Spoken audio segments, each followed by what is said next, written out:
mengejar ridha Allah, itulah yang harus kita lakukan. Zikrullah itu membuat kita cepat untuk bahagia. Dengan mengingat Allah, yang namanya hati itu menjadi tenang. Assalamualaikum warahmatullahi wabarakatuh. Ketika puasa, identiknya tidak hanya dengan buka puasa ya, bukber. Sekarang sudah identik juga dengan sahur bersama, sahur atau mungkin apalah namanya.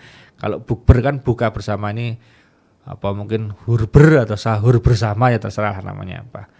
Nah, jadi kita kali ini bahas khusus masalah sahur karena banyak orang sahur itu nggak greget. Bahkan ada yang tanya sama saya, Ustadz kalau saya puasa nggak sahur boleh kan Ustadz? Pasah kan puasanya Ustadz? Ya sah, ya boleh, nggak apa-apa kamu nggak sahur, itu sah-sah aja. Tetapi itu kan tidak sunnah, karena sunnahnya kan kita sahur. Ya, jadi di sahur itu ada keberkahan. Nah, gimana agar sahur kita tuh greget, ini yang harus kita bahas hari ini. Nah, para pemirsa, banyak orang ketika sahur, kenapa sih sahur itu nggak pernah greget? Karena nomor satu, bangunnya mesti telat.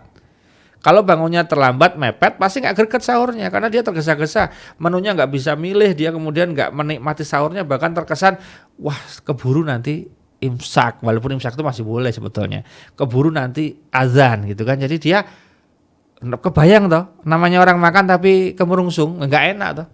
Coba aku makan, nggak enak sekali gitu kan, harus dinikmati namanya makan. Nah, maka nomor satu, kalau kita mau sahurnya lebih greget, rumus pertama adalah bangunnya lebih kasih, bangunnya lebih awal. Makanya kalau kita sahur ya idealnya bangunnya jam 2:30 gitu kan.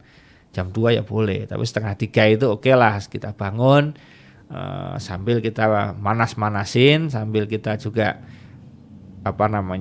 sholat malam ya, tahajud. Karena tahajud dengan tarawih ini dua hal yang berbeda ya. Artinya orang tarawih iya, tahajud witirnya monggo gitu kan. Jadi masih bisa orang tahajud ketika tadi udah tarawih, nggak ada masalah. Ya, walaupun kemudian kalau dia tarawih nggak tahajud, ya lumayan sudah ada tarawihnya. Jangan sampai ya nggak tarawih ya nggak tahajud, wah itu namanya nggak karu-karuan gitu kan. Oke, jadi 2:30 udah bangun, atau mungkin jam 2 bagi ibu-ibu gitu kan, para atau mbak-mbak yang istri-istri yang menyiapkan untuk keluarganya itu sudah siap, kemudian manasin atau masak-masak dan sebagainya. Nah, jadi rumusnya adalah kita bangunnya jangan terlambat, kemudian kita isi dulu nih dengan amal soleh. Jadi dengan sholat dulu gitu kan. Syukur mandi dulu, wah itu keren. Jadi mandi sebelum makan. Jadi kalau mau mandi pagi, mohon maaf ya karena mungkin tadi malam berhubungan, kalau dia sudah sah suami istri, atau mungkin nggak berhubungan tapi pengen seger, ya udah mandi aja. Jadi mandi sebelum makan tuh keren. Jadi jangan sampai malah kita mandinya setelah makan. Ya kalau bisa itu mandi dulu baru makan. Kenapa ya? Karena secara pencernaan, secara ilmu kesehatan, tanya Pak dokter lah. Jadi yang ideal tuh mandi baru makan, jangan makan terus mandi, itu nggak ideal. Nah, jadi justru mandi dulu. Salah satu resep Rasulullah itu sehat, jarang sakit, itu adalah mandi pagi. Bahkan Rasulullah sering mandi sebelum sholat subuh, sudah mandi. Nah, kita di bulan Ramadan mandi sebelum sahur, itu pasti nanti sahurnya istimewa itu. Coba mandi dulu nih, bangun tidur 2:30 atau jam 3, mandi biur, sholat dulu sebentar, kemudian habis itu di meja gitu kan. Nah, sudah. Pasti ya rasanya beda. Rasanya beda. Ya, kemudian ya ini salah satunya tempatnya diterangi nih. Kalau makan ya jangan di dapurnya, jangan remang-remang. Kalau bisa dibikin seperti resto atau warung Padang gitu kan, Padang betul ya. Jadi jadi lampunya biar gitu kan. Kemudian menunya ya dibikin variatif gitu kan. Ya sudah seperti Anda masuk ke rumah makan gitu kan. Nah, kemudian Anda makan dengan pelan-pelan, dinikmati, sebagian mungkin sambil lihat channel YouTube, pengajian-pengajian atau mungkin TV dan sebagainya, terserah aja lah. Itu pokoknya itu teknis ya. Tetapi menikmati santai makanya. Sehingga nggak sering lihat jam. Dia lihat jam sesekali aja, masih lama lumayan. Nah, jadi dia udah sempat makan gitu kan. Ya, kemudian makannya diatur nih menunya. Ya kalau secara menu ya Anda sudah terserah masing-masing ya. Memang kalau dokter ahli gizi ya punya rekomendasi menu-menu tertentu ya, tetapi kalau kemudian kita ada menu yang lain yang sesuai budget, sesuai kondisi, ya terserah masing-masing. Nah, yang penting sudah makan dulu nih. Nah, udah makan, karena memang kalau rumusnya sahur itu sunnahnya diakhirkan. Kalau buka itu diawalkan. Jadi ini beda ya. Kalau sahur itu diakhirkan. Jadi enggak ada misalnya saat sahur jam 1 malam boleh nggak? Oh ya boleh, tapi itu kan nggak sunnah. Sunnahnya agak diakhirkan gitu kan. Boleh, sah nggak? Ya sah puasanya nggak ada masalah. Cuma kalau bisa diakhirkan. Kenapa diakhirkan? Ya ternyata ya biar kita bertahan lebih lama gitu kan.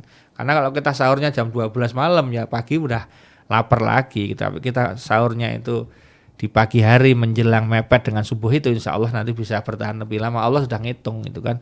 Jadi sudah dihitung sama Allah. Jadi oleh karena itu sunnahnya sahur itu diakhirkan. Berarti ya antara setengah 3 jam 3 sampai dengan azan subuh. Silahkan dilakukan. Nah kalau sudah nggak tergesa-gesa menunya bisa santai, bisa sambil begini begitu, kemudian minumnya bisa diatur, mungkin terakhir gongnya minum putih gitu kan, karena mungkin pagi hari ada yang minum susu, ada yang teh, ada yang kopi, terserah lah, kemudian habis itu kemudian putihnya sebagai penutup gitu kan. Nah kemudian ada apa namanya biar dia agak turun, nah makanya kemudian habis imsak selesai dia cuma minum-minum aja, kira-kira menjelang azan dia sudah menghentikan, dia gosok gigi selesai, dia persiapan ke masjid ke musola. Nah, kenapa nggak boleh tidur langsung setelah kita sahur? Nah, tanya Pak Dokter, itu berbahaya untuk pencernaan. Langsung tidur setelah sahur bahaya betul. Makanya ada jeda waktu dari sahur, kemudian ke masjid ke musola, kemudian sholat, kemudian dengarkan kultum atau kuliah 7 menit atau mungkin setengah jam terserah lah, kemudian pulang ngaji. Pas itu biasanya reaksi kimia tuh pencernaannya kemudian keluar beral agak enak lega. Nah bersih sebentar apa ngantuk tidur, nah itu keren, tidurnya sangat berkualitas, sehat insya Allah gitu kan. Beda dengan begitu habis selesai sahur langsung tidur, wah itu penyakit tok isinya begitu kan, berbahaya. Nah jadi oleh karena itu mari kita atur agar sahur kita gregetnya, biar greget gimana ya, gimana terserah lah, di meja makan dikasih laptop kayak atau mungkin LCD yang bisa nonton gitu kan, pokoknya greget lah. Jadi betul-betul momen sahur tidak kalah menarik dari momen buka puasa itu kan. Ya jangan sampai kita sahurnya tidak bahagia, nanti bikin puasanya nggak bahagia. Sahurnya nggak semangat, nanti bikin puasanya nggak semangat. Nah selamat menyiapkan sahur. Walaupun ini mau buka puasa, tapi sudah mulai menata agar sahur-sahur kita menjadi sahur-sahur yang greget, sehingga dalam sahur itu ada keberkahan yang luar biasa. Kita bisa ambil itu, sehingga puasa kita menjadi puasa yang lancar insya Allah, sehingga apa yang kita inginkan, targetnya la'alakum tattaqun tercapai. Amin. Demikian, terima kasih. Assalamualaikum warahmatullahi wabarakatuh. Mengejar ridha Allah, itulah yang harus kita lakukan. Zikrullah itu membuat kita cepat untuk bahagia. Dengan mengingat Allah, yang namanya hati itu menjadi tenang.